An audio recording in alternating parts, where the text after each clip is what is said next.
Hello everyone, welcome to my YouTube channel. I am Ishita and in today's video we will talk about the Sunga dynasty. The Sunga dynasty was established by Pushyamitra Sunga in 185 BC after the fall of Mauryan Empire. Sunga Empire Pushyamitra Sunga ने form की थी उस time जब Mauryan empire खत्म हो गई थी।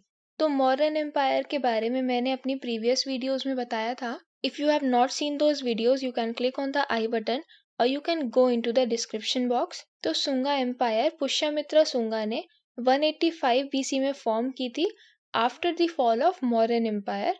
The centre of Sunga empire was Magadha and extended to Malwa in central India.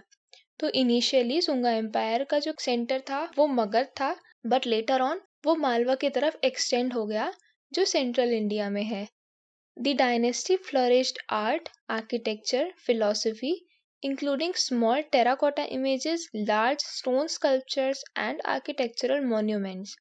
तो इस डायनेस्टी में mainly art, architecture and philosophy flourish हुई थी एंड ये तीनों चीजें इंक्लूड करती हैं some terracotta images, some large stone sculptures and some architectural monuments such as Barhut Stupa and the Great Stupa at Sanchi.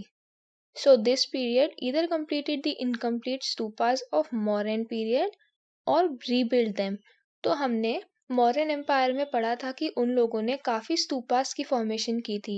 तो मौर्यन पीरियड में जो स्तूपास बने थे उनमें से जो स्तूपास इनकम्प्लीट रह गए थे उनको सुंगा डायनेस्टी ने कंप्लीट किया था, या फिर जो स्तूपास ऑलरेडी बन चुके थे उनमें और कंस्ट्रक्शन करके उनको इम्प्रूव करने के लिए उनको रीबिल्ड किया था। The scripts used were written in Sanskrit language. तो मौर्यन पीरियड में पाली एंड प्राकृत लैंग्वेज वो यूज करते थे अपने इंस्क्रिप्शंस के लिए, जो हमने प्रीवियस वीडियो में देखा था, बट सुंगा डायनेस्टी में उन लोगों ने संस्कृत लैंग्वेज का यूज शुरू कर दिया था। Sunga dynasty is known for its Mathura school of art whose main theme was Buddha। तो जितना भी आर्ट वर्क, जितने भी स्कल्पचर, जितनी भी paintings Mathura school of art के टाइम पे देखी गई थी वो सारी बुद्धा से रिलेटेड थी। तो जो मथुरा स्कूल ऑफ आर्ट का स्टाइल था वो कम्प्लीटली यूनिक स्टाइल था, कम्प्लीटली इंडियन स्टाइल था।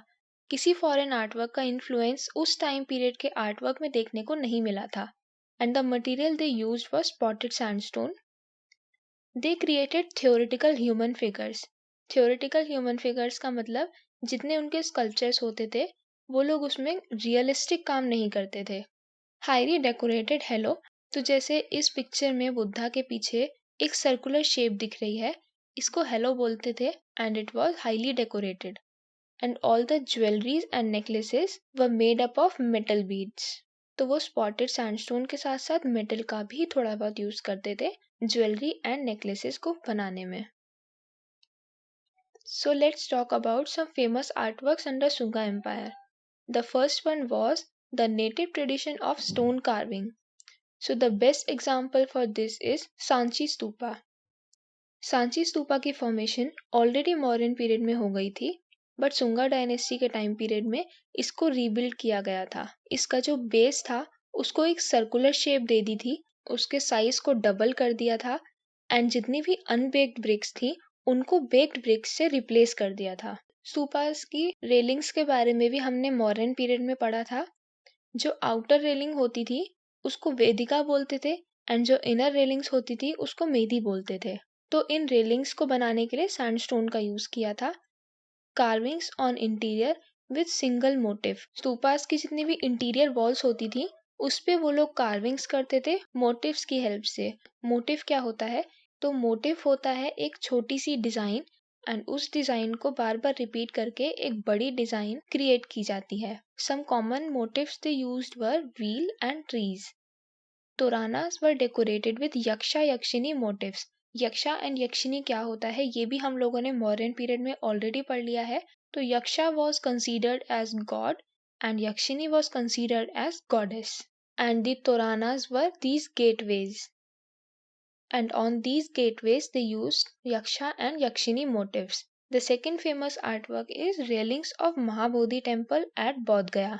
So these railings are highly decorated and the main focus of art का क्या मीनिंग हुआ?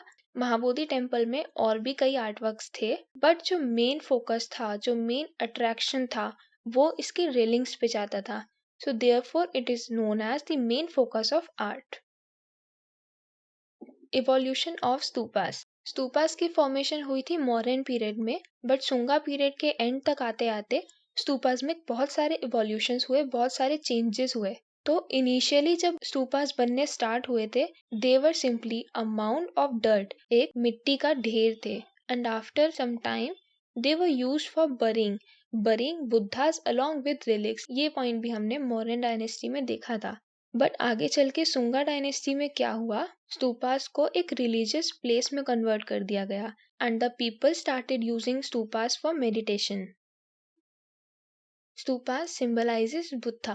So the stupas were divided into 5 purified elements, which were the sun and dissolving points, also known as the elements of space. Upper lotus symbolizes air, conical spire symbolizes fire, hemispherical dome symbolizes water, and in the same way, square base symbolizes earth. This is the sun and the dissolving points. This is the upper lotus. This is the conical spire, this is the hemispherical dome, and this is the square base. We can also see an image of Buddha sitting here. तो बुद्धा को इस स्तूपा से कैसे symbolize किया गया, जो भी स्तूपा का बेस होता था, that was known as the throne of Buddha. Hemispherical dome was the body of Buddha below his neck. The conical spire symbolizes the head of the Buddha, and the upper lotus and sun and dissolving point symbolizes the crown of Buddha. Now let's talk about the Chaityas and Viharas. तो Mauryan empire के time पे काफी caves form हुई थी, and वो caves आगे Sunga dynasty में भी कंटिन्यू हुई. एंड सुंगा डायनेस्टी के लोगों ने उन केव्स के अंदर चैत्यास एंड विहारास की फॉर्मेशन की थी. So the चैत्यास were the prayer halls. तो वहाँ के लोग चैत्यास में प्रेयर्स के लिए जाते थे. And the walls were polished in Mauryan style. Mauryan style because वो ऑलरेडी मौर्यन एम्पायर के टाइम पे बन चुकी थी, तो ऑब्वियसली जो पॉलिश हुई होगी वो मौर्यन स्टाइल में ही होगी. द अर्लीस्ट रॉक कट चैत्य consisted of inner circular pillars. तो जो सबसे पुराना चैत्य था, उसके इंटीरियर में कुछ सर्कुलर पिलर्स भी मिले थे. Pillars was also called columns. Columns and arch similar to Roman design. Columns का मीनिंग भी पिलर ही होता है. तो जब आर्कियोलॉजिस्ट ने ये चैत्यास डिस्कवर किए थे, तो उन्होंने अंदर जो कॉलम्स एंड आर्क देखे थे, वो रोमन डिजाइन से मिलते जुलते थे. तो पॉसिबिलिटी है कि चैत्यास के कंस्ट्रक्शन में उन लोगों ने रोमन डिजाइन से इंस्पिरेशन ली थी. जो पिलर्स थे यहाँ पे, वो बेसिकली 3 पार्ट्स में डिवाइडेड थे. First was prop, which was the base of the pillar. Second was shaft, which was the main body or a long cylindrical structure of the pillar. And the third one was capital, which was the animal figure kept on shaft. Now talking about viharas, they were used to feed and shelter a monk. तो जितने monks होते थे, उनको feed करने के लिए and shelter देने के लिए viharas का यूज किया जाता था. They were designed in Kushan pattern. Kushan empire के बारे में हम लोग नेक्स्ट वीडियो में बात करने वाले हैं. Mahabodhi temple was build in the form of a vihara. Mahabodhi temple हमने अभी थोड़ी देर पहले ही डिस्कस किया था. तो ये टेम्पल मॉन्क्स को फीड करने के लिए एंड उनके शेल्टर के लिए यूज होता था. The interior walls were decorated with paintings. तो विहाराज में इंटीरियर वॉल्स में पेंटिंग्स होती थी. चैत्याज में क्या था, ये लोग इंटीरियर में सर्कुलर पिलर्स बनाते थे एंड विहाराज में इंटीरियर में पेंटिंग्स होती थी. So one example of viharas is the भजा caves, which consisted of 22 rock cut caves. Sculptures were decorated with headdress, garlands and jewelries. तो इस केव के अंदर काफी स्कल्पचर्स मिले थे, जिनको हेडड्रेस, गार्लैंड्स एंड ज्वेलरी से डेकोरेट किया गया था. Covered with plaster, might be painted bright originally. तो जितने स्कल्पचर्स वहाँ पे मिले थे, वो यूजुअली प्लास्टर से कवर्ड थे, बट हो सकता है उन्होंने उन स्कल्पचर्स को बहुत ब्राइटली पेंट किया गया होगा एंड वो कलर्स टाइम के साथ फेड हो गए हों. एंड उन केव्स में बुद्धा का सिंबॉलिकल रिप्रेजेंटेशन देखने को मिला था. बुद्धा के सिंबॉलिकल रिप्रेजेंटेशन के बारे में भी हमने मॉडर्न आर्ट में डिस्कस किया था. So this was all about the art of Sunga dynasty. If you have any queries related to the topic, you can simply leave a comment. Don't forget to like and share this video, subscribe to my channel and press the bell icon for the upcoming videos.